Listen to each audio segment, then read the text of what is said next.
The truth and efficacy of spiritual practices is a heated topic, as the stakes are quite high for all concerned, be they believers or non-believers. Some in a spiritual sense, some in an intellectual sense, and some in a physical sense have skin in the game, and some have all of those elements in play. Some spiritual traditions are mutually exclusive to each other, particularly if they arose from earlier traditions that are still extant. They parted ways for some reason. There was some change in belief that one party couldn't live with and the other couldn't live without. And these traditions will have people who move back and forth between them over generations. So it's like they are cousins, but they don't agree on what's the truth. Most, if not all, traditions purport to have the only answer to the question of our origin and destiny, and that what the individual does and or believes determines that destiny. If there is only a position on God and no other change for an individual, there is no spirituality. That's not to say that different traditions can't have people who are like this and people who are not. But to believe that positionality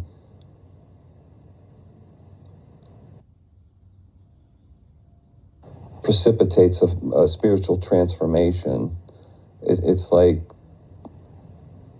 being one who gets a feeling of accomplishment from contemplating what he has not even begun to do. It is to think it is to do it, but that is not the case. Spirituality is a transformation or a transformative process. Most spiritual traditions point to a transformation. There are teachers who point to no transformation and say that you're already that, which in a sense is true, but haven't realized it. But the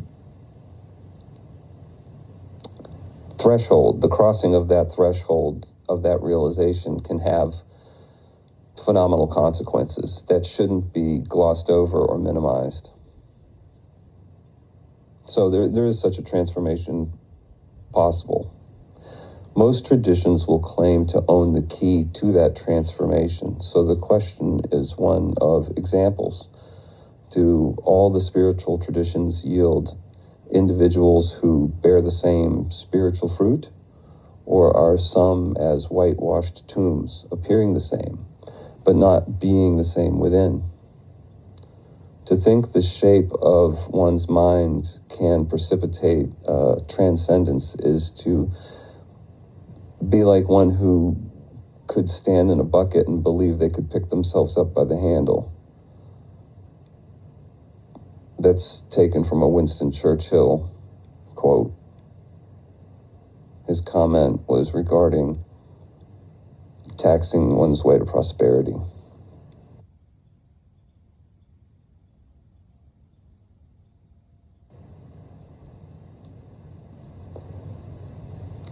A change in mind can certainly precipitate a change in behavior, but unless the teaching is like a disposable thought used to break identification with other thoughts, attention is still immersed in the veil of concepts and relational thinking.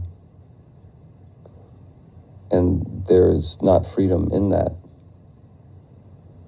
There's another kind of spirituality that brings about a stillness within, and that stillness gives rise to a state that could be characterized as a lack of need, a lack of suffering, a lack of desire. That stillness is the product of the heart's exposure to absolute truth in surrender to its perfection, its scope, and the sovereignty of it.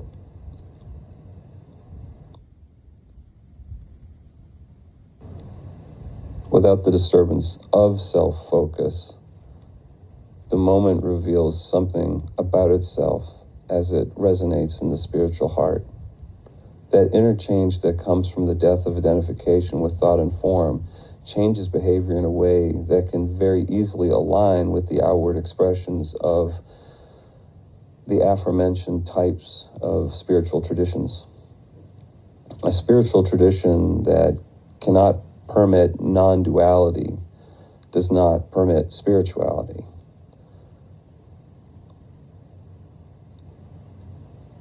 It always acts behind a veil between it and the truth. The word yoga means to yoke. There is a devotion to something that manifests as a perpetual desire to be one with that object of devotion. The highest object of devotion is the truth itself, and not just facts. Facts are denominated in thought, and thought, when given attention and identification, precludes perception of the full truth. As in identification, it acts as a lens that distorts the perception of reality. There is an idea of the subject being separate from the object of devotion. That's the initial state, is separation from the object of devotion. But if the devotee distills their perception of self down to only perceiving through a kind of a letting go of self, there is no self to separate awareness from the truth of creations unfolding in this moment. What creates, we cannot prove, but we personify it because we want to honor it if it will accept our offering. We want to be on good terms with whatever guides the unfolding of the universe. The practice of this is not an additive one, but one of losing identification with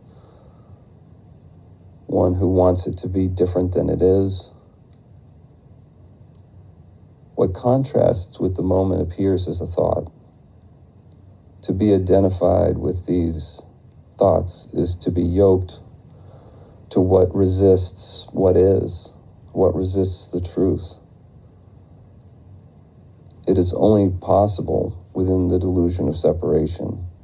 The belief that one is a separate thing from what's being expressed in this moment creates a separation via ignorance that is the prerequisite of both fear and desire.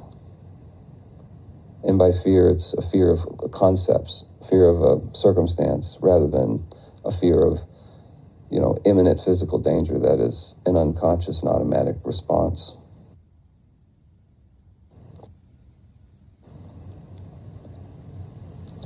A spiritual cul-de-sac is the product of a practice that keeps you identified with a thinker, a form, or a concept, or an energy. There's only a blinding restlessness in the belief that one has skin in the game. Similar to legalism is the belief in magical flesh. There's no discovering freedom in worship of the body's provenance. The reason for this is that magical bodies have to own exclusive rights to their magicalness. It means that others have to be less than magical, because the concept of other is codified in its belief system. It's a spiritual cul-de-sac. It's not to say that one who holds these beliefs can't, through some kind of trauma, undergo a spiritual awakening, but in order for that process to completely unfold, there'll have to be a graduation from identification with form that leaves them with no feeling of being special. This concept can be extended to people who profess no spiritual belief, but hold strong opinions. They are just as identified with their ideas as religious people are to theirs. In that sense, they're all materialists.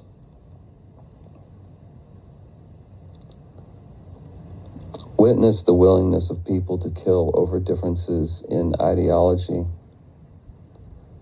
Belief in a supreme being is not their underlying characteristic, but rather identification with ideas that want to win the world for themselves in some way.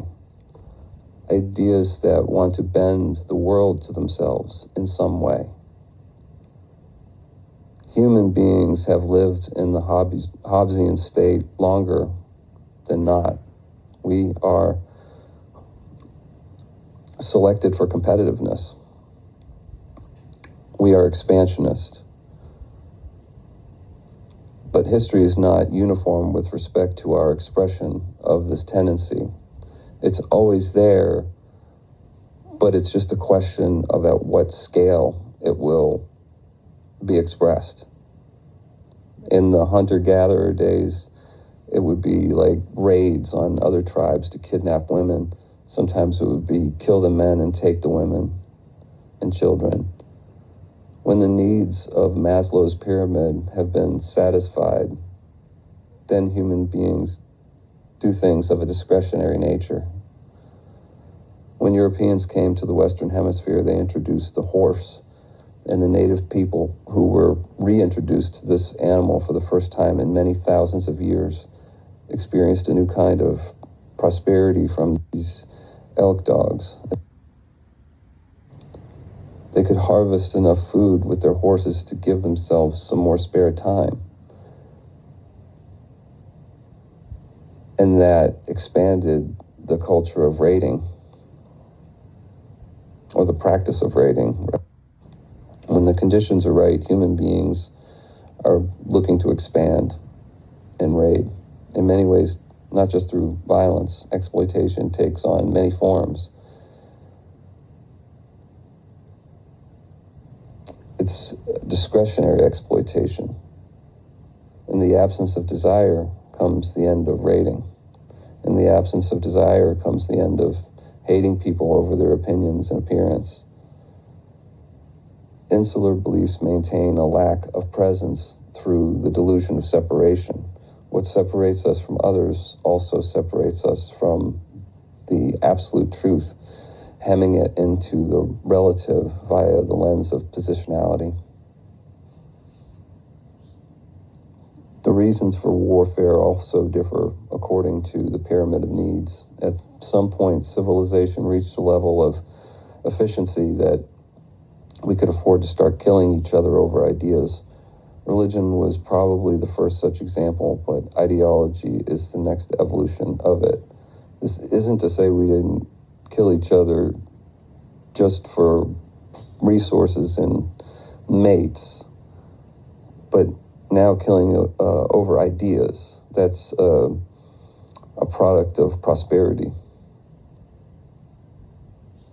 But religion at least provided an opportunity for transcendence in some of its mystical traditions.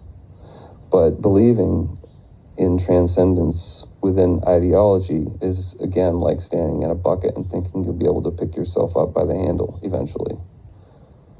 Whatever these concepts are, they are just separators that dehumanize the other and provide an anesthetic for the moral trauma of inflicting violence.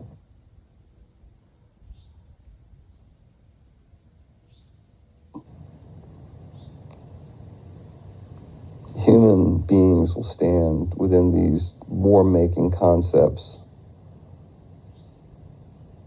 and point to the war-making ways of other concepts. The concepts don't have to be warlike for them to be used as a blanket of insularity to dehumanize the other and justify war. It's their quality of creating separation, not their particular doctrines that make for violence. Any tradition can be used to make separation with the other. Although any tradition that sanctions proactive expansion through violence plus insularity is on a crash course with the world.